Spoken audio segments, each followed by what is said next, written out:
এতে আমার দোতলায় বলে মারপিট হয়ে গেল তো খুবই উপকৃত হব। কাটাকাটি হয়েছে নাকি? আমি জিনিস সাহেবকে আমি খেলা দেখতে চট করে কিছু যাই না বলার জন্য আমন্ত্রণ করছি। হ্যাঁ এবারে খেলা এবছর আমি সঙ্গে নাকি এ হয়তো দেখলাম এগুলো ব্যক্তিগত আজকের সভায় যে কোনো জিনিস মাননীয় সভাপতি মহাশয় ব্যক্তিগত আমার মেয়ে এবং নাচতে দেন বলে এত কাণ্ড করার কি আছে? না দিচ্ছে না দিয়ে বিশেষ অতিথি এত কিছু করতে হবে এবং মঞ্চে মেয়েটা কি একবারে ইয়ে হয়ে যাবে আরো যারা উপস্থিত আছেন বিশিষ্ট ব্যক্তিত্ব, ওই 10-12 বছর যারা বলতে লাগবে আমি আমাদের পাড়া গ্রামে তাই তো এই খেলা সম্পর্কে কয়েকটা কথা আমি আপনাদের বলবো। যদিও চূড়ান্ত পর্যায়ে চূড়ান্ত খেলাটি চূড়ান্তভাবেই নিষ্পত্তি হয়ে গেছে, এই সন্ধ্যায় একটু অঘটন হয়তো ঘটে গেল। যারা এখানে আছেন, আমি একজন অতিথি হিসেবে বা একজন প্রাক্তন খেলোয়াড় হিসেবে আপনাদের কাছে একটা অনুরোধ রাখবো যে মূল বিষয় কিন্তু খেলাটা, নাচটা বিষয় নয়। অন্তত আপনারা আপনাদের গ্রামের সম্মান রক্ষার্থে অন্তত এই শুভ মুহূর্তের জন্য আপনারা যদি একটু থেমে যান, আমার মনে হয় ভালো হয়। আমি একটা কথা দিয়ে শুরু করব। বিশ্বকবি রবীন্দ্রনাথ বলেছিলেন, রাতের সব তারাই আছে দিনের আলোর গভীরে। আমি আমার আবাল্যের স্মৃতি বিজড়িত এই রসুলপুর মাঠের সেই প্রায় অর্ধ শতাব্দ হয়ে গেছে, আমি একটু স্মৃতি মন্থন করছি। আমি এই মাঠের একজন প্রাক্তন খেলোয়াড় ছিলাম। সেই মাঠে আমি প্রায় 50 বছর আগে আমি এই মাঠে আমি খেলে গেছি।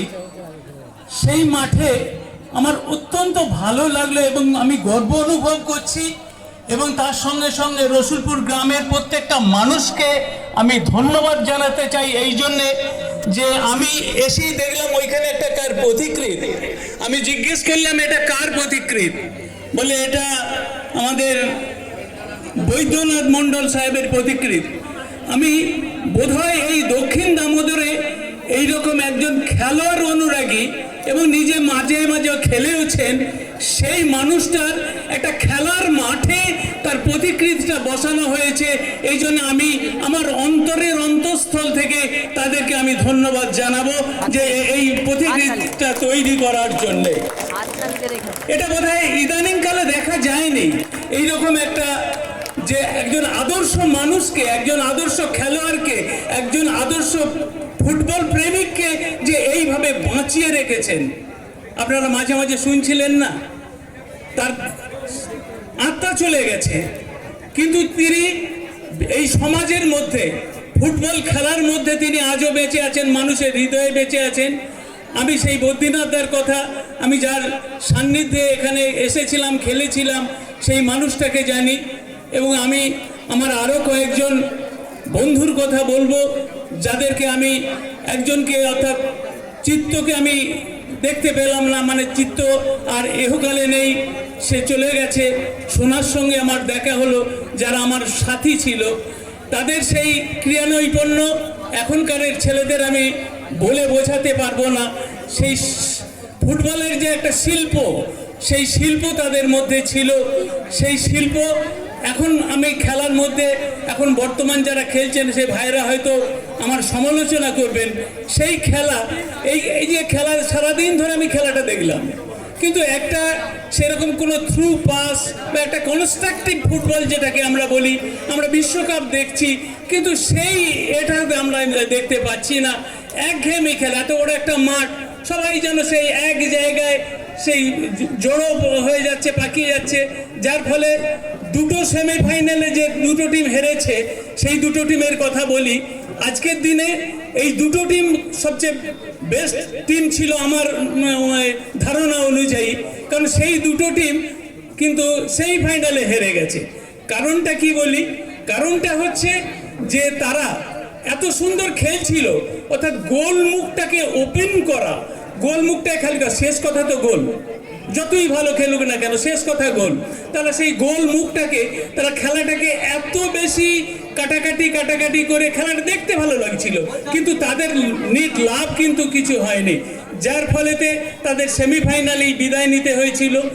এই যে দুটো টিম, বিশেষ করে যে গোলতা এবং শাহপুরের ছেলেরা তাদের সুযোগটা নষ্ট করেছে, নিশ্চয়ই তারা ধন্যবাদের যোগ্য।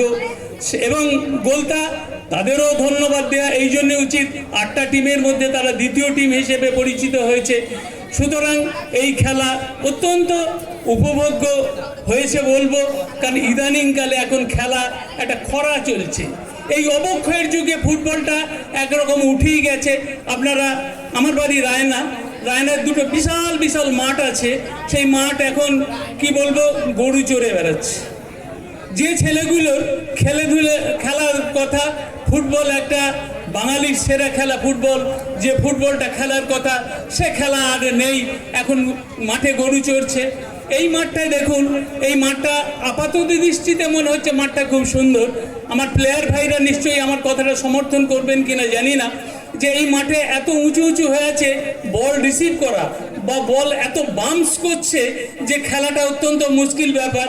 এই মাঠটা আমি যে 50 বছর আগে যে মাঠে খেলে গেছি তার চেয়ে অনেক ভালো হয়েছে।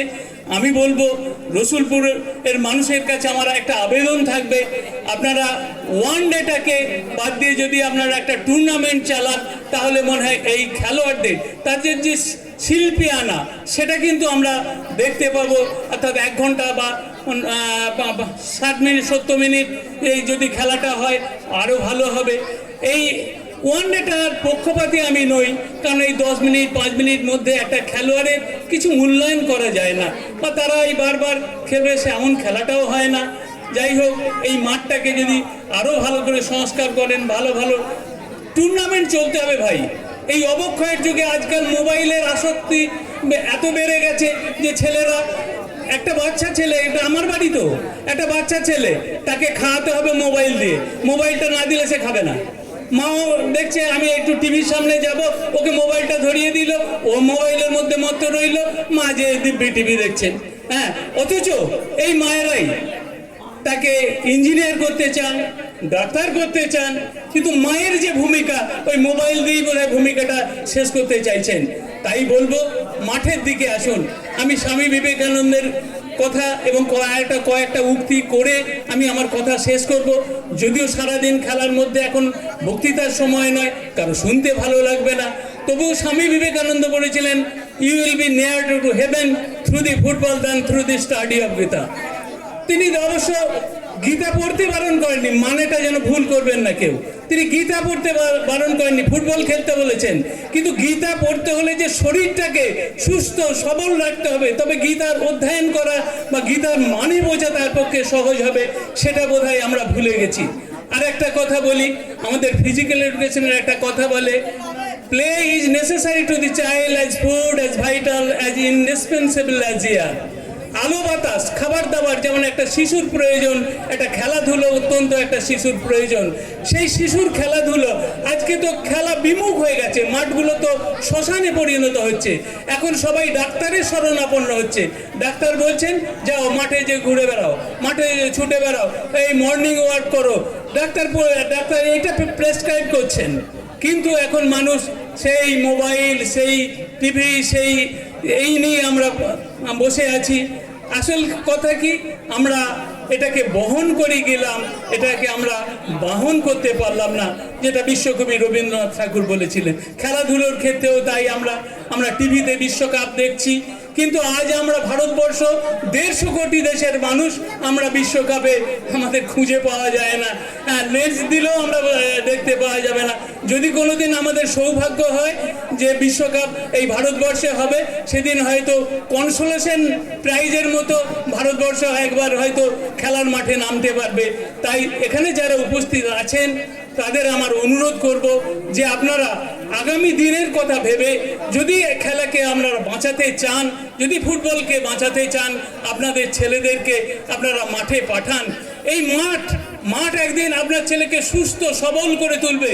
একদিন সেই ছেলেটা এই দুনিয়ার যে কোনো জায়গায়, দেখুন না আজকে প্লেয়াররা ক্রিকেট প্লেয়ার থেকে শুরু করে সবাই বিশ্বের এক একজন দিকপাল আজ সবাই প্লেয়ারদের নাম জানে। হ্যাঁ, সুতরাং আমরা যেন আমাদের ছেলেদেরকে যারা আগামী দিনে আমাদের দেশের প্রতিনিধিত্ব করবে তাদেরকে আমরা এই মাঠে পাঠাই, একটা সুন্দর সুস্থ সবল সমাজ গড়ে উঠুক এই বলে আমি প্রত্যেককে আমার আন্তরিক অভিনন্দন জানিয়ে আমি আমার কথা শেষ করলাম। ধন্যবাদ।